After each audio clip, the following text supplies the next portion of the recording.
Assalamualaikum warahmatullahi wabarakatuh.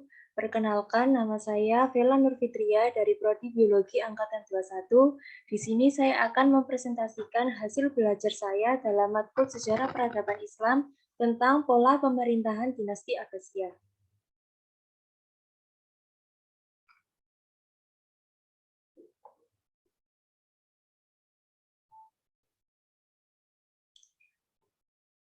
Kekuasaan dinasti Bani Abbasiyah adalah melanjutkan kekuasaan dinasti Bani Umayyah. Dinasti Abbasiyah berasal dari nama keluarga Bani Hasyim yang diambil dari keturunan Al-Abbas, paman Rasulullah SAW. Dinasti Abbasiyah didirikan oleh Abdullah al-Safa Muhammad ibnu al-Ibrahim Ibnu Abdullah Ibnu Al-Abbas.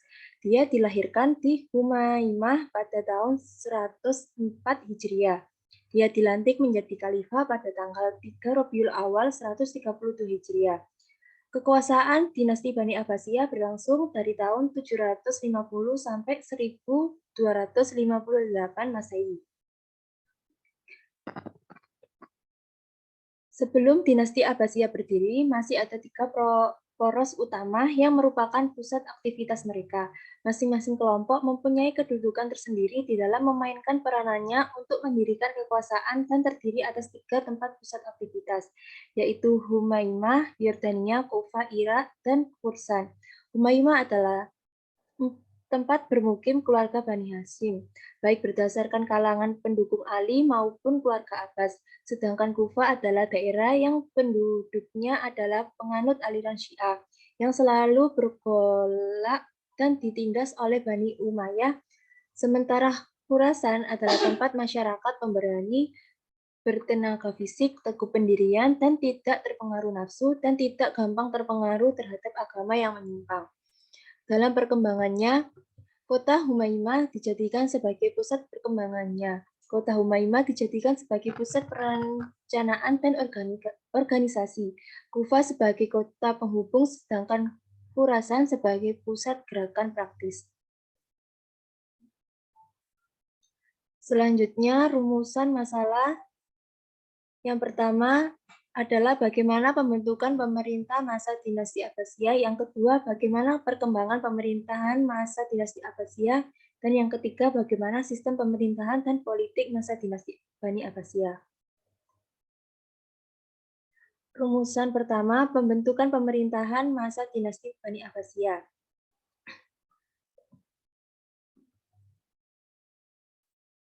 Nama dinasti Abbasiyah diambil dari nama salah seorang paman Nabi Muhammad SAW bernama Al-Abbas bin Abdullah Muthalib bin Hasyim. Secara nasab, para pencetus dinasti ini memang termasuk keturunan keluarga Nabi dari jalur Al-Abbas. Istilah Abbasiyun belum dikenal pada masa-masa sebelum tahun 132 Hijriah. Yang terkenal adalah golongan yang mengatasnamakan istilah Hashimiyin atau Bani Hashim. Namun pada dasarnya keluarga adalah golongan yang satu.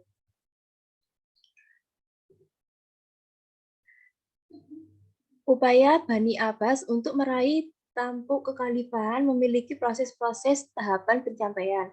Bermula dari gerakan bawah tanah, kemudian beranjak menggalang dukungan, dan akhirnya berhasil menjadi dinasti kedua kekhalifahan Daulah Islamiyah. Tempat yang menjadi tolakan pertama gerakan Bani Abbas adalah pada sebuah daerah terpencil bernama Humaimah. Tempat ini adalah daerah yang ditempati oleh Ali ibnu Abdullah ibnu Al-Abbas.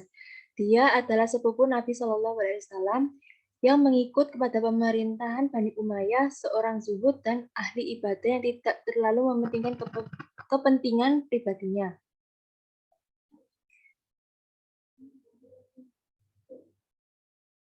Setelah itu, muncullah sebuah strategi gerakan hasil rancangan Muhammad bin Ali berisikan 3 poin rencana.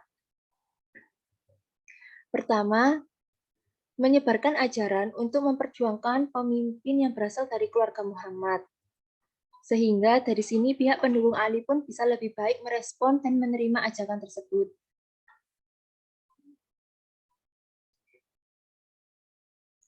Kemudian, ajakan ini tidak menentukan nama seorang tertentu sehingga misi perjuangan ini mereka untuk semuanya dan tidak tertumpu kepada seorang tokoh tertentu. Kedua, Hendaklah Bani Hashim tidak melakukan pemberontakan menggulingkan kepemimpinan khalifah sebelum persiapan hal matang. Tujuan aliansi adalah menegakkan kepemimpinan Bani Hashim dengan merebutnya dari tangan Bani Umayyah.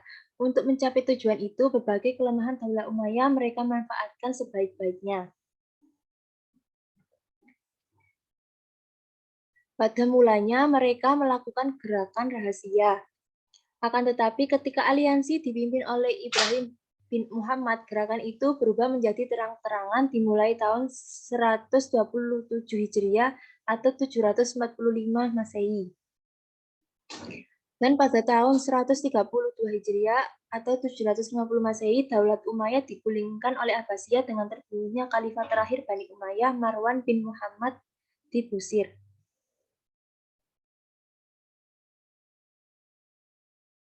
Selanjutnya, perkembangan pemerintahan masa dinasti Bani Umayyah. Kekuasaan dinasti Abbasiyah berlangsung dalam rentang waktu yang cukup panjang dan masa pemerintahannya mencakup 5 abad. Dalam perkembangannya, dinasti Abbasiyah dibagi menjadi 5 periode. Periode pertama berlangsung pada 750 sampai 847 Masehi. Pada periode awal, pemerintahan dinasti Abbasiyah masih menekankan pada kebijakan perluasan wilayah. Dan pada saat itu diletakkan dan dibangun oleh Abu Abbas al-Saffah dan Abu Ja'far al-Mansur. Dan puncak keemasan berada pada 7 khalifah sesudahnya.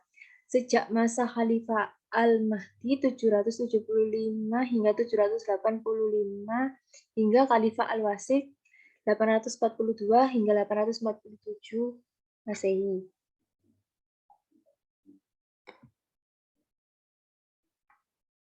Selanjutnya, periode kedua pada 232 Hijriah sampai 334 Hijriah. Kebijakan Khalifah Al-Mu'tasim 833 hingga 842 Masehi untuk memilih Anisir Turki dalam ketentaraan kekhalifahan Abbasiyah terutama dilatar belakangi oleh adanya persaingan antara golongan Arab dan Persia pada masa Al-Ma'mun dan sebelumnya. Faktor-faktor yang menyebabkan kemunduran Bani Abbas periode ini adalah yang pertama, luasnya wilayah kekuasaan Daulah Abbasiyah yang harus dikendalikan, sementara komunikasi lambat. Berbarengan dengan itu, kadar saling percaya di kalangan para penguasa dan pelaksana pemerintah sangat rendah. Yang kedua, profesionalisasi tentara menyebabkan ketergantungan kepada mereka menjadi sangat tinggi. Yang ketiga, kesulitan keuangan karena beban pembiayaan tentara sangat besar.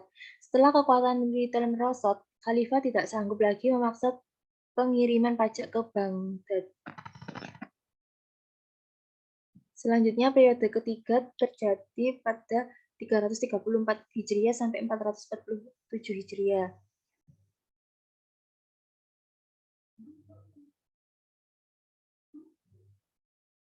Posisi Daulah Abbasiyah yang berada di bawah kekuasaan Bani Buwayhi merupakan ciri utama periode ketiga ini.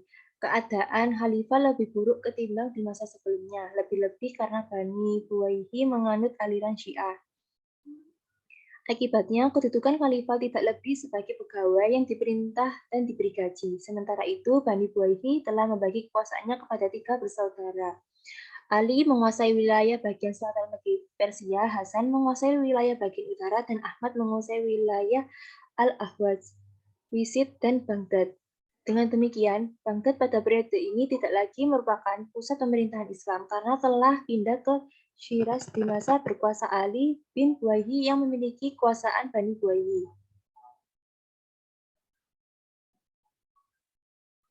Selanjutnya pada periode keempat terjadi pada tahun 447 Hijriah hingga 590 Hijriah. Periode keempat ini ditandai oleh kekuasaan Bani Saljuk dalam Daulah Abbasiyah. Kehadiran Bani Saljuk ini atas undangan Khalifah untuk melumpuhkan kekuatan Bani Buwayhi di Baghdad. Keadaan Khalifah memang sudah membaik, paling tidak karena kewibawaannya dalam bidang agama untuk kembali setelah beberapa lama dikuasai orang-orang Syiah. Dan yang terakhir, periode kelima pada tahun 590 Hijriah hingga 656 Hijriah. Terjadi perubahan besar-besaran dalam kekhalifahan Abbasiyah dalam periode kelima ini. Pada periode ini, Khalifah Abbasiyah tidak lagi berada di bawah kekuasaan suatu dinasti tertentu. Mereka merdeka dan berkuasa, tetapi hanya di Baghdad dan di sekitarnya. Sempitnya wilayah kekuasaan khalifah menunjukkan kelemahan politiknya. Pada masa inilah datang tentara Mongol dan Tatar menghancurkan Baghdad tanpa perlawanan pada tahun 656 Hijriah atau 1258 Masehi.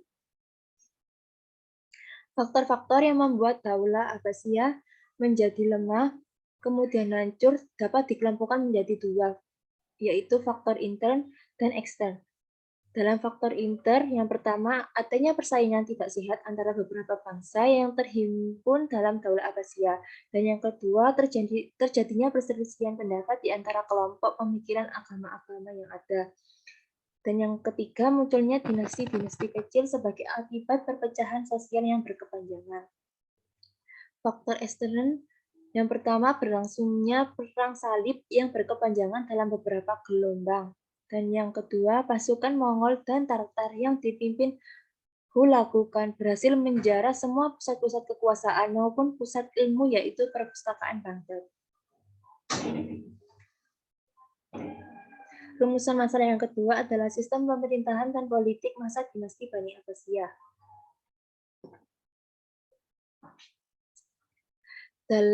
Daulat Abbasiyah berkuasa kurang lebih selama 5 abad, yaitu 750 hingga 128 Masehi. Pemerintahan yang panjang tersebut dapat dibagi dalam dua periode. Periode yang pertama, masa antara tahun 750 hingga 945 Masehi, yaitu mulai pemerintahan Abu Abbas sampai Al-Mustafi.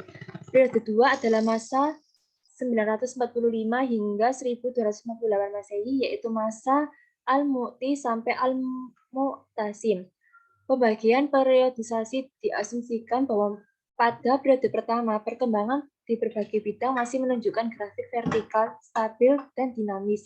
Sedangkan pada periode 2, kejayaan terus merosot sampai datangnya pasukan Tatar yang berhasil menghancurkan dinasti Abbasiyah. Sistem politik yang dijalankan oleh Daulah Bani Abbasiyah antara lain, yang pertama, kota Baghdad ditetapkan sebagai ibu kota negara dan menjadi pusat kegiatan politik, ekonomi, dan kebudayaan.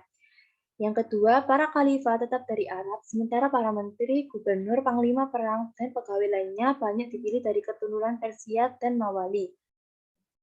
Yang ketiga, kebebasan berpikir dan berpendapat mendapat porsi yang tinggi. Yang keempat, para menteri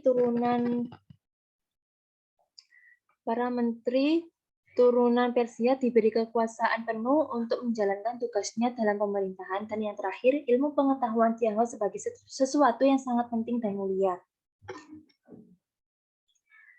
Selain sistem politik yang ditetapkan di atas, pemerintah Abbasiyah periode 1 juga mengembangkan kebijakan politik, di antaranya adalah yang pertama, memindahkan ibu kota dari Damaskus ke Baghdad. Yang kedua, memusnahkan keturunan Bani Umayyah. Yang ketiga, merangkul orang-orang Persia dalam rangka politik memperkuat diri. Abbasiyah memberi peluang dan kesempatan yang besar kepada kaum Mawali. Dan yang keempat, menumpas pemberontakan, dan yang terakhir, menghapus politik kasta. Dalam menjalankan pemerintahan, Khalifah dinasti Bani Abbasiyah pada waktu itu dibantu oleh Wazir Perdana Menteri yang jabatannya disebut Wizarat. Wizarat ini dibagi menjadi dua, yaitu pertama, Wizarat Tahwid memiliki otoritas penuh dan tak terbatas. Wazirat ini memiliki kedaulatan penuh kecuali menunjuk penggantinya. Kedua, Wizarat Tanfiz memiliki kekuasaan eksekutif saja. Wizarat ini tidak memiliki inisiatif selain melaksanakan perintah khalifah dan mengikuti arahannya. Kesimpulan yang diambil dari presentasi hari ini yang pertama adalah proses terbentuknya dinasti Abbasiyah dilakukan melalui dua cara.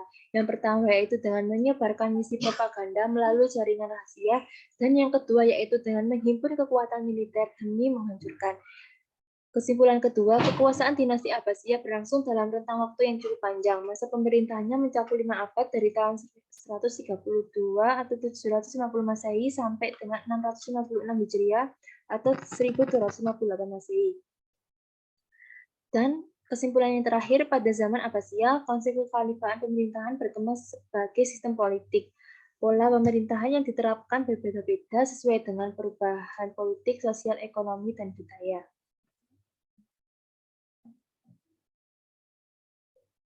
Cukup sekian presentasi dari saya. Apabila ada yang ditanyakan, tulis di kolom komentar. Wassalamualaikum warahmatullahi wabarakatuh.